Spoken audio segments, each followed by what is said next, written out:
11:59 AM PST 1,172,017 by Kathryn Romeyn. Photofest The Graduate in December. It will be 50 years, half a century, since Dustin Hoffman and Anne Bancroft first captured the hearts of the country with The Graduate, and Mike Nichols' coming-of-age film has been relevant ever since. Also still relevant is the collegiate location in which it took place, Berkeley, California. To be fair, it was also partially filmed in Los Angeles. Berkeley and the East Bay today are hopping, and in honor of the classic film, it's well worth a visit, even without a kid to bug at college.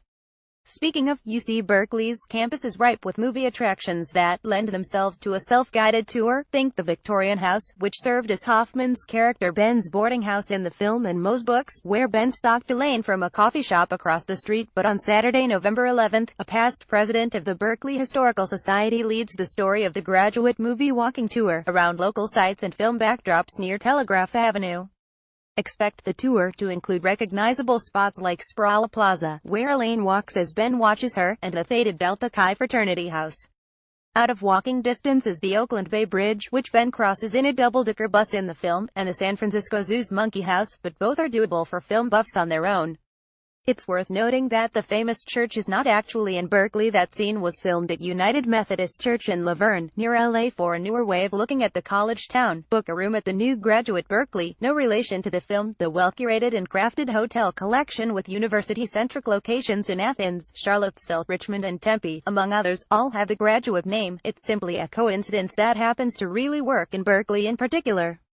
The hotel is down the street from where a shot was filmed of Durant Avenue circa 1967, and what used to be Hotel Durant is now a 144-room boutique property that pays homage to UC Berkeley's history and football team, the Golden Bears, which are honored at Henry's, the revitalized vintage restaurant and bar that has long been popular on game days.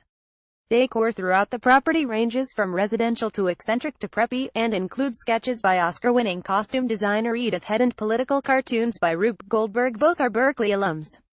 Keycards are made to look like the vintage college IDs of the likes of Gregory Peck. Though much of Berkeley, like the Graduate Hotel, ties back to the university, there are plenty of places to spend time off campus, such as the recently opened Aftel Archive of Curious Scents, a museum dedicated to the experience of fragrance.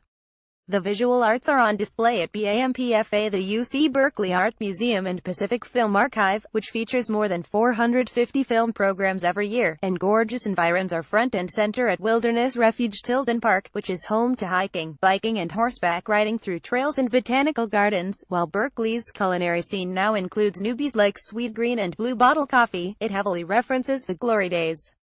Chez Panisse is a must-dine when in town. Opened in 1971 by Chef Alice Waters, it was at the origins of organic, locally grown, farm-toteable dining that we now refer to as Californian cuisine.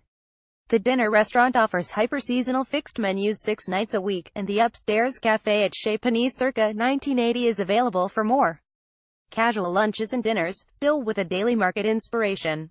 Another vintage option, the Cheese Board Collective, which opened as a small cheese store 50 years ago and continues to offer the community hundreds of cheeses, fresh baked breads and pastries daily.